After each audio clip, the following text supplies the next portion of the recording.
Всем привет, друзья! Сегодня жарю беляши. Беляши по этому рецепту получаются очень сочные, мягкие.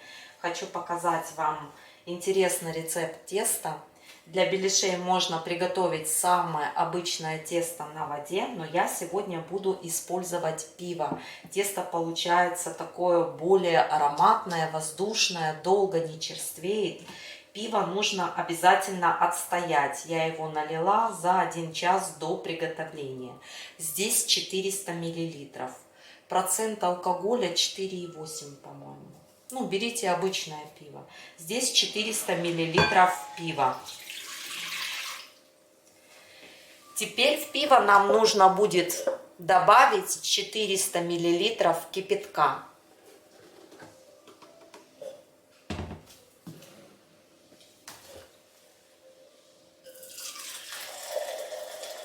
Вот чайник только закипел.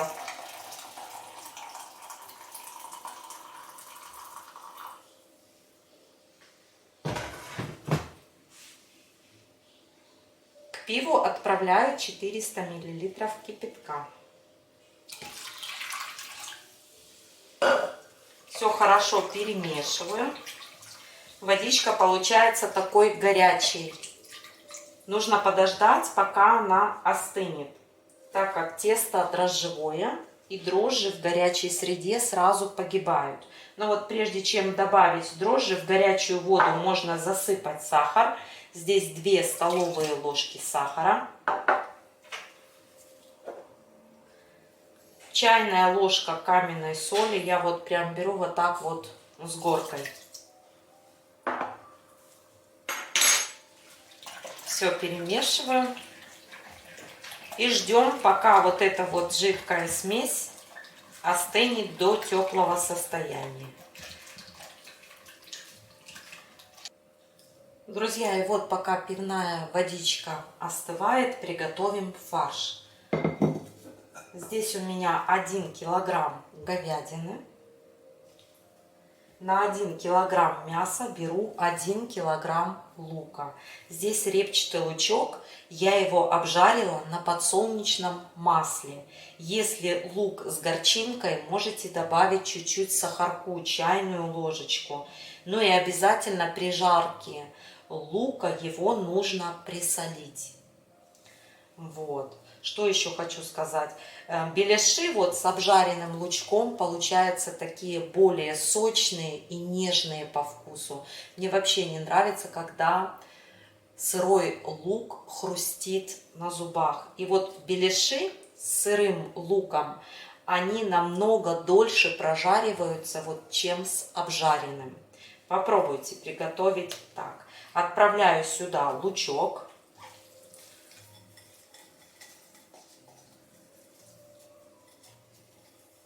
Сырой лук не дает вот столько сочности, сколько даст лучок, обжаренный на подсолнечном масле. По вкусу солю. Лук уже присоленный чуть-чуть при жарке. И добавляю черный перец. Можно добавить любые приправы по вашему вкусу. Но мне нравится вот так вот. Стандартно лук.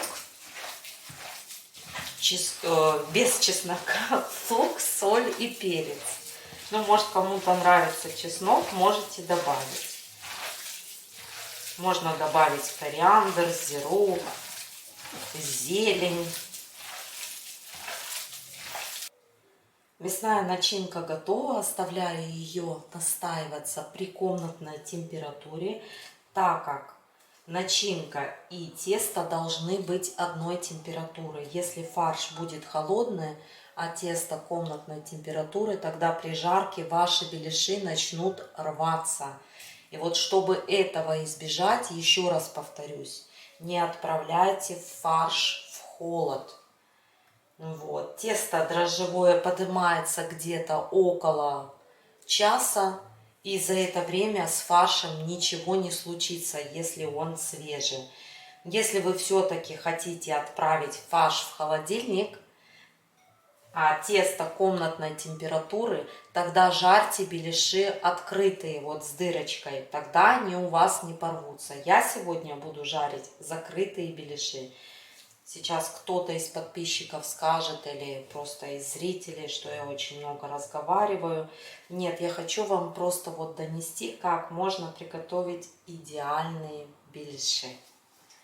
Это видео создано для начинающих кулинаров, кондитеров, поваров, для своих детей. Я это все рассказываю, племянников. В общем, водичка остыла. Она получилась такая тепленькая. Еще раз повторюсь, в горячую воду дрожжи не добавляем, они погибают. Здесь у меня 42 грамма сырых дрожжей. Дрожжи нужно хорошенько размешать, чтобы они растворились, чтобы не было крупинок. Смесь должна быть такой вот однородной.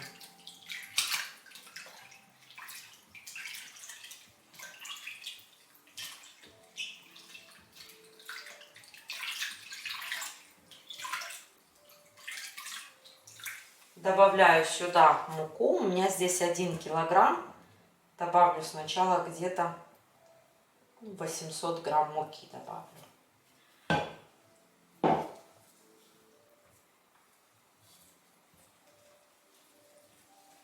Муку добавляйте постепенно. У меня обычная под номером 405 белая мука.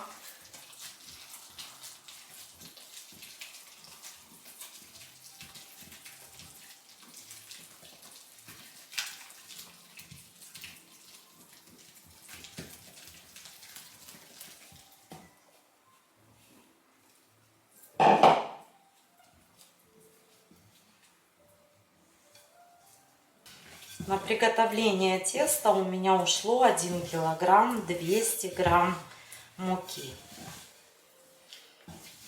Теперь тесту нужно будет дать подняться, отдохнуть. Накрою его полотенчиком и оставлю в теплом месте.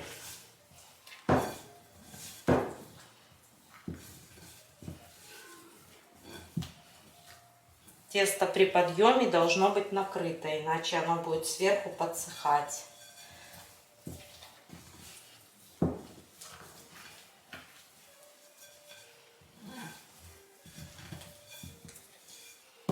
Вот, посмотрите, какое оно у меня получилось. Очень мягкое тесто.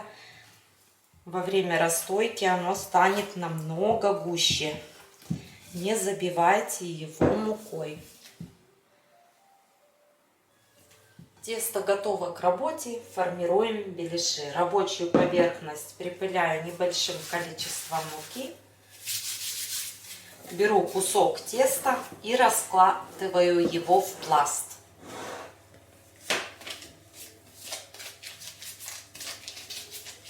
Тесто, посмотрите, очень мягкое, не липнущее. Вот оно немножко прилипает к перчаткам, но отходит сразу. Очень хорошее тесто. От него вот такой хлебный запах идет. Так как в тесте пиво.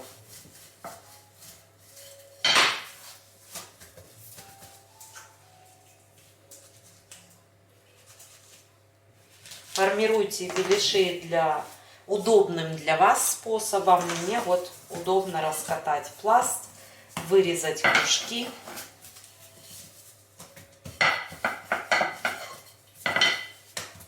На середину круга выкладываю начинку.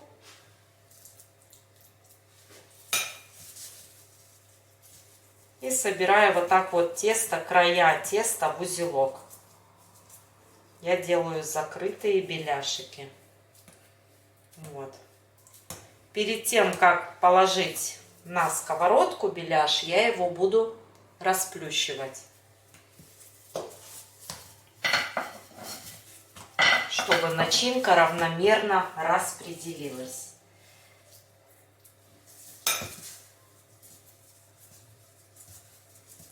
Так как в начинке уже обжаренный лук, жариться они будут очень быстро. Масло для жарки беляшей у меня подсолнечное, разогреваю на умеренной температуре. Если масло быстро разогреть, тогда беляш сверху быстро поджарится, а внутри будет сырой.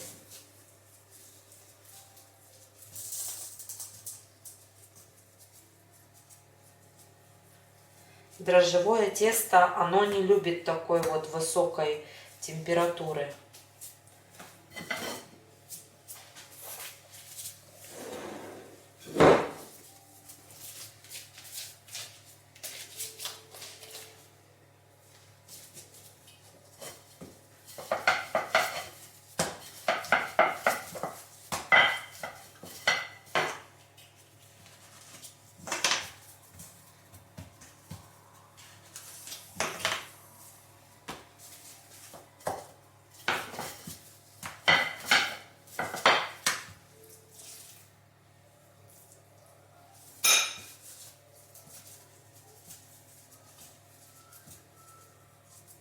Беляши жарю в большом количестве растительного масла.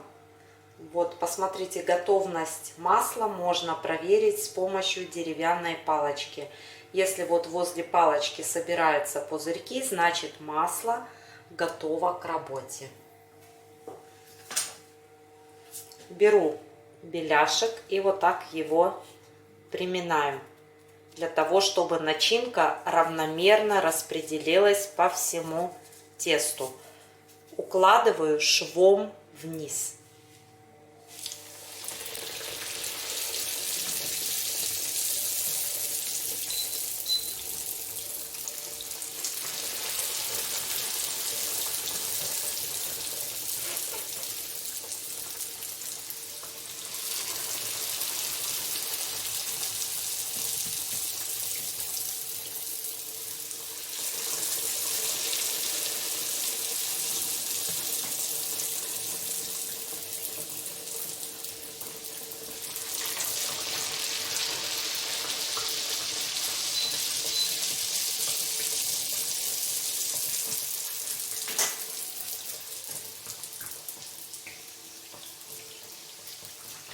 Вот сначала обжариваю на одной стороне до золотистого цвета, а потом переворачиваю на другую сторону.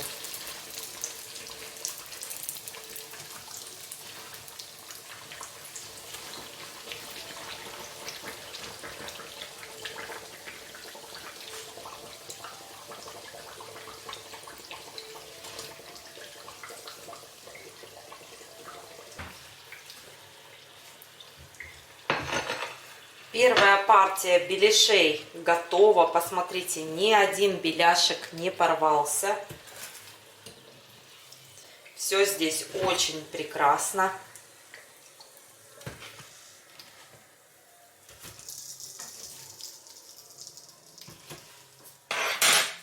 Закладываю следующую партию. И таким образом буду поступать, пока не перепеку все беляши.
Друзья, беляши готовы. Посмотрите, сколько много их у нас получилось. Мы уже успели, я и моя семья успели попробовать за кадром парочку. ну не парочку, а, наверное, сковородочки 2. Это что-то с чем-то. Это так вкусно.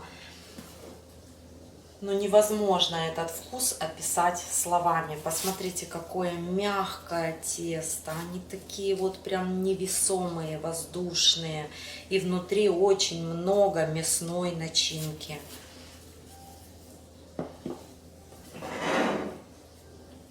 Давайте сейчас возьму один отлежавшийся и посмотрим разрез беляша.